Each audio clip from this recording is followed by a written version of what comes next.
e më të lehtë për të mbajtur nga fëmijët tanë. Faleminderit.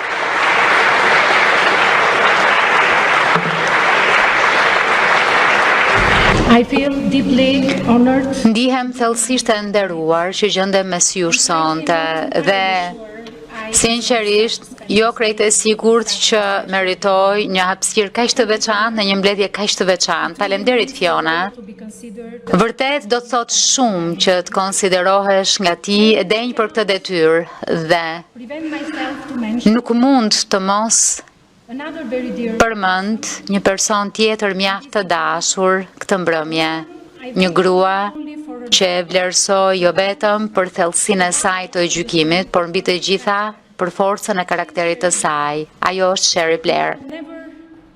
Dhe kur nuk do të mund ta falenderoj mjaftueshëm që më ka ndihmuar si një mike e vërtet të te kaloj një paragjykim të rrezikshëm, iden që puna ime profesionale nuk mund të vazhdonte normalisht në momentin që bashkëshorti im do të bëhej kryeministër. Të dashur miq, në një takim kaq kuptim plot si ky, do të kishte pak kuptim që të bëja leksione për askënd këtu, për globalizimin, për atë që funksionon e atë që nuk funksionon. Po ndoshta është kuptim plot ndaj mendimet për pyetjen, apo jetojmë ende në epokën e globalizimit, kur kjo pyetje zgjohet te dikush si unë që ka kaluar përmes tunelit komunizmit. Kam qenë 28 vjeç kur kalova për herë të parë kufirin dhe u largova nga vendi im i vogël. E njëjta moshë kur përdora së pari librin Essential të gjuhës angleze për të folur me një të huaj, kur mbajta kartmonedhën e parë të dollarit amerikan dhe bëra këmbimin e parë me këtë monedhë dhe kur hyra në një bibliotekë të mbushur me libra të huaj. Ishte 1992, sapo kisha parë dritën e një tuneli shumë të gjatë. Ëndra jonë më e madhe ishte liria për të lëvizur, për të votuar, për të folur, për të besuar e mos besuar në Zot, për të punuar.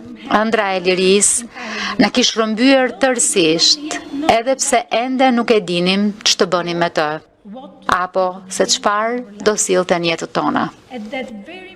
Pikërisht në atë moment, bota e lirë e zhvilluar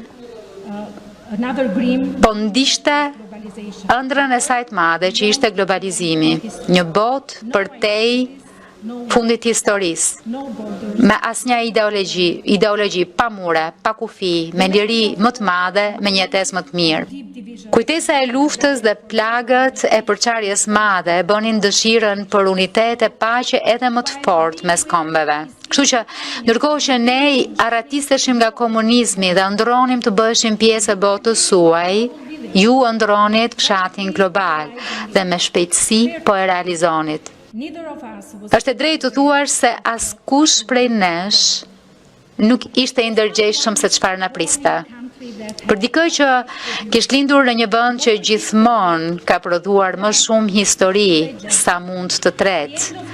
Fundi i historisë dukej si një bekim dhe çelja e rrugëve, deteve e qejve për të bërë sërish pjesë e civilizimit tuaj dukej një mrekulli.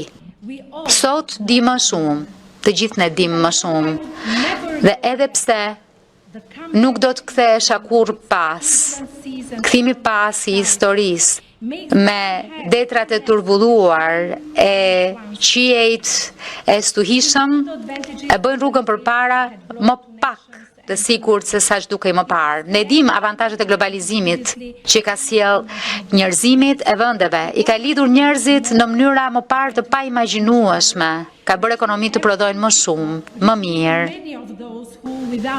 duke ushtrirë edhe të shumë prej tyre, pa të cilët globalizimi do të përpëlitej për të mbijetuar.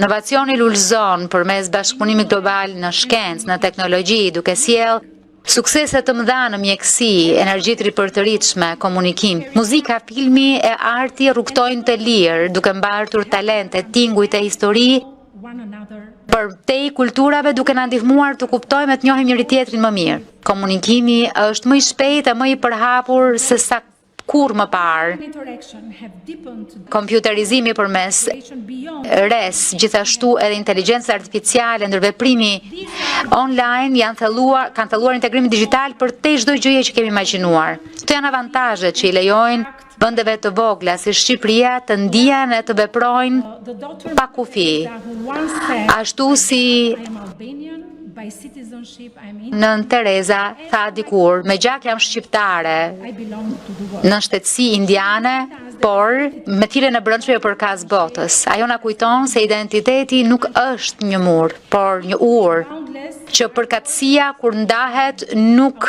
mpak, shumë fishon. more than Kaq pa kufi ishin dhe veprat e Ismail Kadares, të shkrimtarit ton shkëlqyer, përkthyer në më shumë se 45 gjuhë dhe të shqiptareve si Dua Lipa, Ermonela Jaho, Mira Murati, që kanë arritur majat e artit, shkencës e teknologjisë globale. Albanians' natural beauty. Pa përfitimin e globalizimit, bukuria natyrore shqiptare do të mbetej e izoluar. 12 milion vizitor erdhën vitin e kaluar në një vend me më pak se 3 milion banor. Every shape Çdo takim, çdo vakt i bashkëndar, çdo foto e bërë në brigjet, malet tona apo në zonat tona kulturore është Shqipëria që po rizbulon vendin e saj në historinë globale. integration. Po kështu, integrimi ynë europian i konfirmuar në çdo forum ndërkombëtar e mbështetur nga shumica dërmuese e shqiptarëve në vende jashtë, Have remained do të kishte mbetur i kufizuar në një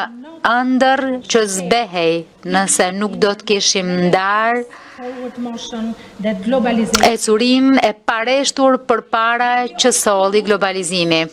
Por po kështu e dim që ky iluzion i mrekullueshëm që vrapon më shpejt se rrahja e zemrës vet, siç e përshkruan dikush, nuk është by its own contradiction, thjesht another rightly observed. duke Today, political u globalization shpërbër e duke minuar kontradiktën e vet, siç në fakt dikush vëren me të drejtë. Sot, globalizimi politik duket rrezikshëm i fragmentarizuar, legitimiteti i institucioneve globale political rival është rrezikshëm në pikpyetje, varfëria e pabarazia isolationism vazhdon të jenë kokëfort të pranishme.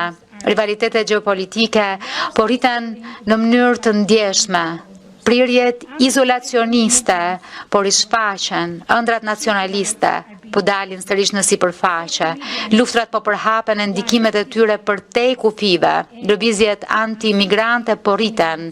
Të drejtat e arritura po gryhen. Media sociale e jeta digjitale po na çorienton. E pasiguria mbizotron botën virtuale që banojmë në të përditshmen ton, ku të dhënat tona zhduken në një terr që nuk e shohim. Në 2025-ën, ajo çfarë dikur e shihnim si historia më e madhe e njerëzimit e progresit, tashmë vihet në dyshim e bombardohet çdo ditë me pikpyetje, ndërkohë që pasiguritë e çdo lloji rrisin stresin, ankthin dhe tensionet ndërbreznore. Arsyet sigurisht janë më të mëdha se sa kapaciteti im për t'i kuptuar, për duke u mbështetur në të shkuarën time komuniste, parakomuniste dhe të 3 dekadave të tranzicionit, unë do të ndalesha te një faktor thelbësor. Ende nuk kemi mësuar si të jetojmë e të sillemi globalisht në këto rrethana të reja. and we still Nuk mund ta dinim si, dhe ende nuk dim mjaftueshëm. expanded its territory Ndërsa globalizimi shtrihej në territore të tjera, duhet ishte zgjeruar dhe reflektimi e të mësuarit ton. Por si reflektimi, ashtu edhe të nxënit kanë qenë të pamjaftueshme, matur me shkallën e gjerë të rritjes të globalizimit.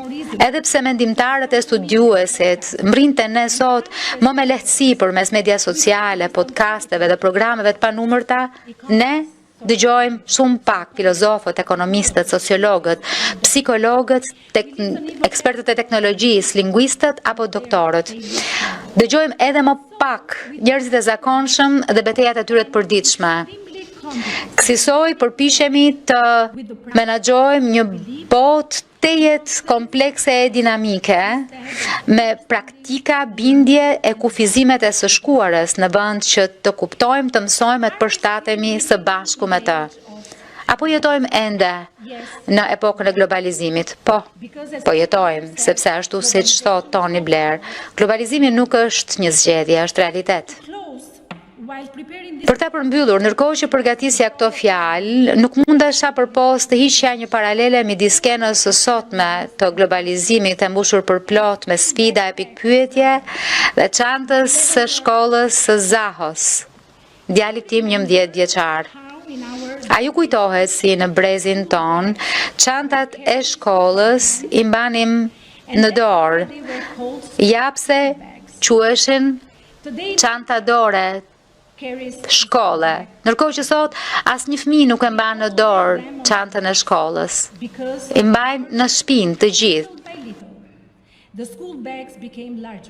E në fakt për shkak se edhe gjatë viteve, çantat e shkollës u bën gjithmonë më të mëdha e më të rënda, e kaq të mëdha sa që asnjë fëmijë i vogël nuk mund t'i mbante tjetër soi. E kështu fëmijët tanë shkojnë e vinë nga shkolla për ditë të përkulur nën këtë peshë. A e dini pse? Sepse në atë çantë shpine, në shpinën e atij fëmije qëndron e shkuara dhe e tashmja. Brenda kësaj çante shpine është iPad-i apo kompjuteri personal, e po kështu edhe libra tradicional, lapsi digjital, e kutia plot me lapsat e tjerë, makina llogaritse, e po kështu edhe fletorja e shënimeve me kuti ku logjika matematike mësohet si në ditët e vjetra. Këto fletore për shënime, për çdo temë, e fletoret e detyrave të shtëpisë si më parë. Në shkolla ka mësues të cilët ende nuk e dinë se ku mbaron e shkuara e ku niset tashmja në metodat e tyre edukuese e sjelljet, sepse edhe ato vetë duhet të bëhen student, edhe një herë, për të mbajtur hapjen me ndryshimin digjital. Pastaj vim ne prindrit, në panik për misterin e së ardhmes, duke zbatuar pafund rregullat e së shkuarës. Kjo është çanta e shpinës e globalizimit, me shpatullat e Zahos, për plot mundësi për të mësuar, e megjithatë e rëndë, hutuese, e herë kaotike. Të gjithë mbajmë këtë çantë shpine sot, është çanta e shpinës e globalizimit. Të dashur miq, është e drejtë që të jemi thellësisht të shqetësuar kur shohim vendimet e përditshme që sfidojnë parimet e objektivat e ëndrrës fillestare të globalizimit, por nuk duhet të alarmohemi nga ngadalësimi i tij. Ky ngadalësim mund të jetë në fakt një dhuratë që na jep kohën të reflektojmë për ta bëjmë rrugtimin më të lehtë, më të qartë, më me pak stres e më të lehtë për të mbajtur nga fëmijët tanë. Faleminderit.